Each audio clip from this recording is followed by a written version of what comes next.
Yeah, Lewis underscore. What's up, you guys? I hope everybody's doing fantastic. Bienvenidos a mi dominio. No olvides suscribirte y activar las notificaciones. Un espacio libre de opinión. Compañeros, el mejor podcast de las películas y de tus videojuegos favoritos. Ya está aquí.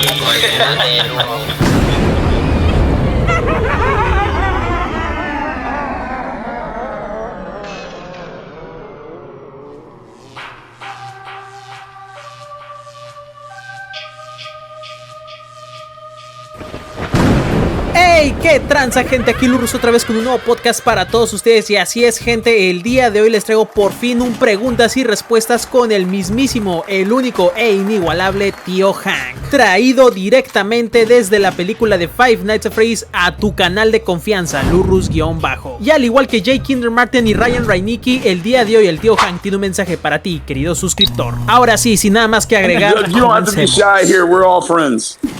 Sure. Well, first of all, Cristian Stokes, thank you for being here with all of us. Taking. Yeah. Thank you so much for taking the moment to answer some question of the fans of the FNAF community, because as you can see, there's a lot of people from around the world that saw the FNAF movie and actually are interested in your person and the roles and all the knowledge that you have. And well, first of all, my birth language is not English, so I hope that my pronunciation is You're doing understandable. Great. So well, doing great. Sorry if I. What is your name? My name is Loris Downscore. So Hey, Loris. That's a pleasure. Where are you from, Loris? I am from Mexico, but I live now on Peru. Oh, wow. My first girlfriend was from Peru. They're pretty girls down there. Good luck. Yeah. Yeah, and actually they are a little, well, most of the Peruvian girls are not so tall, Yeah. But they I'm 6'2". I have that problem everywhere, so I'm used to it by now. I'm a tall guy.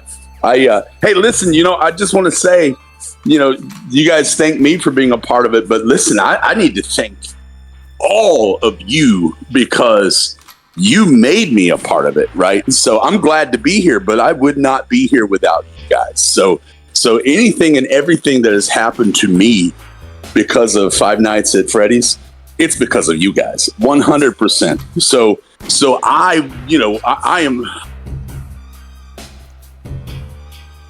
But I want to thank you, and I want to thank everybody, because I wouldn't be here without you. So this wouldn't be possible. And so I just want you guys to understand that I'm a fan of the fans. So thank you.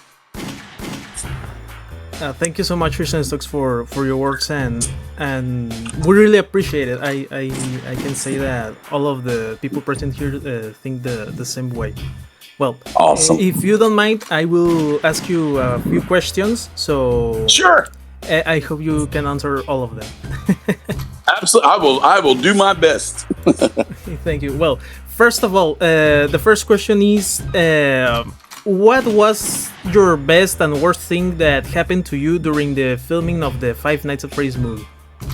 The best and the worst thing. Okay, it's I really have to think about a worst thing, because I've been shooting movies for a long time. I've been making film and TV shows for almost 20 years, and I'm what they call a journeyman actor. So you may not know my name, you may or may not know my face, but I've been around, right? So I kind of make a low-key living as an actor. I've been on a lot of sets. I honestly have to tell you that the Five Nights at Freddy's set was almost perfect, because there was not a single, I can't remember a bad moment. Like, everything was so awesome. Like, from the minute that we started, like day one, everybody just welcomed us in, and by the time we left, we were family. This is the worst thing that happened. This is the worst thing that happened to me. So I wrapped shooting. I spent 3 weeks. I wrapped shooting and went home the day before Dawko and the gang arrived. So they came the day after I finished. And I was like, because I would have loved to have met those guys. That would have been the coolest, to meet the influencers. But that was probably the worst thing that happened. Now, the best, man, like there are so many great moments on that set, you know. The moment where, like, literally the script changed with the scream. Just the way that I screamed that particular time, the way that it happened wasn't planned. That was an amazing moment. The first time that I saw Bonnie, it was like, oh, wow.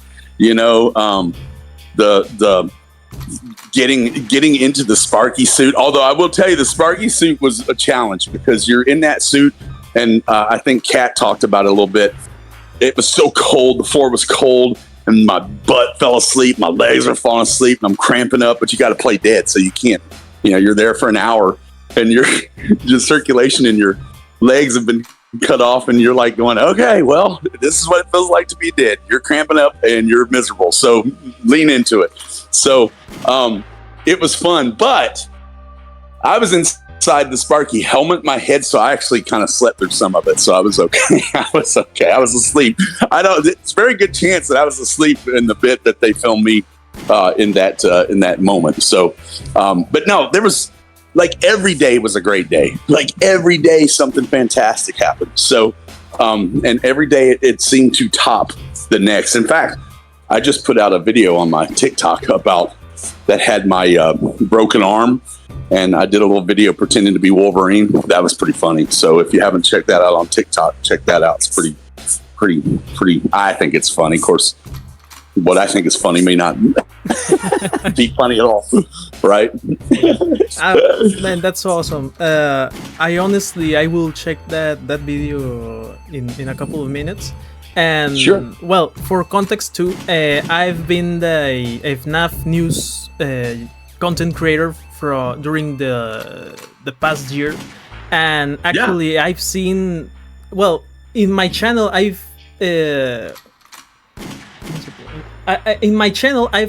recorded all these things that you were commenting before, that you posted a video or a TikTok from some guy that said Cristian Stokes is going to interpret Henry Emily from the FNAF series, and a lot of people thought that was the case, no? But yeah, they did, sure did. But actually, well, that ended up turning differently, you know.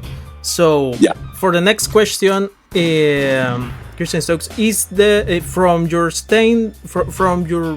point of view, is there a chance that you are going to reinterpret your role of Uncle Hank in a future Five Nights at Freddy's film? I know that your character died on the film, but you know that Emma Tommy said on an interview with the Fandango newspaper that the sequel of the Five Nights at Freddy's movie is going to be more like a truly sequel, because in the games, the sequel of the first game is like a prequel, basically. So yes. So what's your what's your point of view of that situation? Well, my hope is that they will use us, obviously, because, you know, first of all, it was so much fun, and I would like to see Uncle Hank come back to the screen in some capacity. So the hope is there, and you guys know as well as I know that there are opportunities based on the lore of the games, and that there's a possibility that we could come back. So I am curious how they plan to make that happen, or if they plan to make that happen. But I would very much like to see it. There are scenarios in my head that would work, and I know they know way more than I do. So, you know, the whole Sparky thing, that's fun. There's some art out there with me in the Sparky suit, undead, battling Bonnie. I think Danny is the name of the artist that made that stuff. I love that idea. I'd love an idea where, possibly the 4 dead vandals face off against the animatronics at some point in revenge. I mean, that'd be cool. I think a very aliens type battle royale. But oh god, could you imagine? So I mean, those are some things that I think would be cool. But I don't know what they're planning to do, and if they don't bring us back, I can't tell you how happy I am just to be a part of it, as I have been. So anything forward is bonus. Oh well, that's interesting, because I think that there's a chance that if Matthew Lillard can return for the next films, in the role of Springtrap. I think that all of the how can I say, the robbers of the Five Nights at Freddy's 1 movie end up on the Shadow Freddy and end up on the Sparky and all those animatronics that appear on the film. I think that there's a chance that you can return as a zombie or something like that, Yeah, sure. I mean, I think there's a very good chance. And listen, my background is a stuntman, right? So in fact, the guy like Kevin Foster, the guy that was playing Freddy in the suit, he's a good friend of mine. I've known him for 20 years. So that he's a stunt guy. That being said, that if we do come back, I'm a stunt guy. I can function as an animatronic as well. So however we want to do that. But the truth of the matter is that it's exciting. It's exciting, the whole thing. And you guys know the same as I know. We're in those suits. We don't, doesn't show how we got put in those suits. Any of the we don't know a lot other than the fact that we wind up in those suits, and it's a great reveal when he finds our bodies. But it opens the door to, if you've got ghost kids, why couldn't you have ghost vandals, right? So time will tell. And my hope is that, they bring us back at some point. And I think, obviously I'm being a little selfish here, but I think that would be super cool. But, ultimately it's in you guys' hands. If that's something that you guys want to see, let Blumhouse know. And, let them know that you want to see that matchup at some point. And, they listen to the fans. I'll tell you, they really pay attention to the fan base. So if there's anything you want to see, let them know. Well, I hope that I hope that this situation happens, because I think that a lot of the roles on the first movie didn't get to develop. How can I say it? Well, express. I think that most of the characters of the first movie didn't express as well, as the other characters. No? Yeah, well, and and this is true of most when it comes to franchises. The first movie has to set up the whole thing, right? So the first movie is usually the one that you gotta spread it between story and between character, and create the mythos. And that movie did that. So anything after that movie, you get more opportunity to explore character and explore more themes that, unfortunately, you're just trying to make sure that first movie gets everything in one movie in one big package, so people go, wow, so that you can wow them with the next movies, right? And so, it looks like Five Nights has done that. And they are going to, at least, I'm aware of 3. And then, of course, they announced the spin-off movies, which, that'd be great to see Sparky take his own film, wouldn't it? Yeah. Well, for my last question, will be the following. I and please correct me if I am wrong, but in the past months, I've seen that you participate on a Dungeons and Dragons film. No? Oh, I'm a Dungeons and Dragons player. I've been playing Dungeons and Dragons my whole life, right? So I'm a professional dungeon master. So I work for a group called the RPG Club. And so I talk a lot about that game, about the game of Dungeons and Dragons, because literally I'm almost as old as it is. I grew up with that game, and I still play it today. So I do podcasts. I do a lot of podcasts that are involved with gaming. And just recently I did a podcast with a group called Gimme the Loot. And listen, if anybody's out there are D&D fans and love comedy, it's one of the funniest podcasts out there. And I got to play this gnomish private investigator named Fromwick Fint, and we had a good time. I really had a good time doing that. So there was a live play not too long ago. So while it's not a film, it is. We have been doing podcasts and live adventure play. Oh, I see. Well, that's interesting because I am actually a big fan of the Dungeons and Dragons verse and of the Magic the Gathering verse too. Maybe have you heard of the Magic the Gathering community? It's like no, I haven't. Really? Damn. Yeah, that's new. You'll love it. It's absolutely actually it's the best. It's like Yu-Gi-Oh but for Dungeons and Dragons, and I a lot of people that I've known play both Dungeons and Dragons and Magic the Gathering because they so good together, you know. It's like that. It's like I know that Dungeons and Dragons is like a role game, but Magic the Gathering is like a competitive game. So it's interesting. And personally, I recommend to you check it out. Would you send me some information? Just DM me some information on that if you get a chance. Sure. And actually, I mean, I love that both franchises, Dungeons and Dragons and Magic the Gathering. And well, my question is based around that. What's your favorite D&D class, and what's your your personal how could I say it? Go to campaign, you know, because I mean I know that most of the veterans of the Dungeons and Dragons community create their own stories, but if there's a chance that you recommend something to the new players that might be interested in playing that game. Well, absolutely, and I have answers for both of those. And my favorite class, I'm always a paladin, man. I'm always the goody two shoes that wants to save the world. That's me, man. I'm a paladin. And the setting.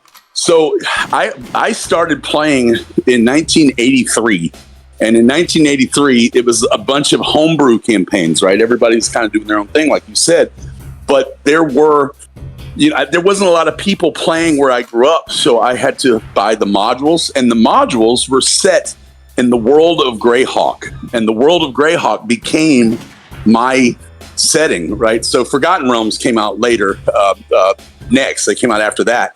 But everything I did was in the world of Greyhawk, and it's kind of over the past 20 years, it's kind of fallen by the wayside. But I just heard that in the new Dungeon Master's Guide, they're going to be reintroducing the world of Greyhawk, and I am so excited because my current campaign that I'm playing is set in the world of Greyhawk. So, and it's been I've been playing. That campaign is 20, almost 30 years old, like 25 years old. And so it's, the timeline has increased. So I am actually 25 years in the advance of where the stuff was. Stuff. But World of Greyhawk for sure. Paladin, that's me. Look for a Paladin. Look for World of Greyhawk. You'll find me. Well, that's awesome. I really appreciate that you answer all of my questions. And well,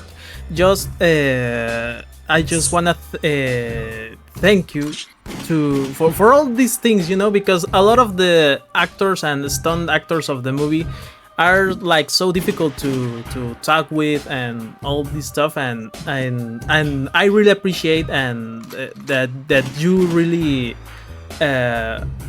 have all these opportunities to talk to the fans of the FNAF and other communities. And at the end of the day, I'm a fan too. Like at the end of the day, I'm a fan. I love being a fan.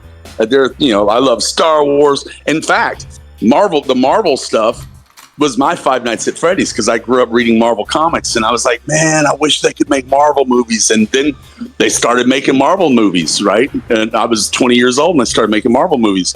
And so I get it. I get the anticipation, the want to make a film, and then it happens, and then I get it. So I'm a fan of fandom, and that's why, I'm open, because look, I'm no different from anybody else. The only thing that happened is I was blessed and lucky enough to get a chance to be in this film where we all get to meet each other.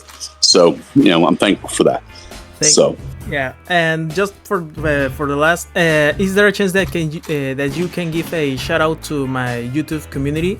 It's named after my OC Lurus Downscore. Yeah, Lurus _. What's up, you guys? I hope everybody's doing fantastic. So we'll Lurus, and also come check out Hank's Supply Closet as often as you can. Así es, gente, ese fue Cristian Stokes, así es, el poderosísimo tío Hank de la película de Five Nights at Freddy's. Y fuera de bromas, gente, estar directamente hablando con una de las personas que ha estado en una de mis películas favoritas de todos los tiempos y que literalmente tenemos meses hablando de él aquí en el canal, pues fue wow. Y yo creo que eso se merece tu respectivo likecito, así que por favor no te olvides de compartir y de suscribirte a este canal. Le mando un súper saludazo a todos los miembros que están apareciendo aquí en pantalla, muchísimas gracias, miembros, por apoyar mi contenido y este canal. Le mando un súper saludazo también a estos suscriptores que están apareciendo aquí en pantalla, además de las personitas que me hicieron estos increíbles fanarts. Muchísimas gracias, gente, saben que lo aprecio un montón. Ahora sí, sin nada más que agregar, Lurus fuera.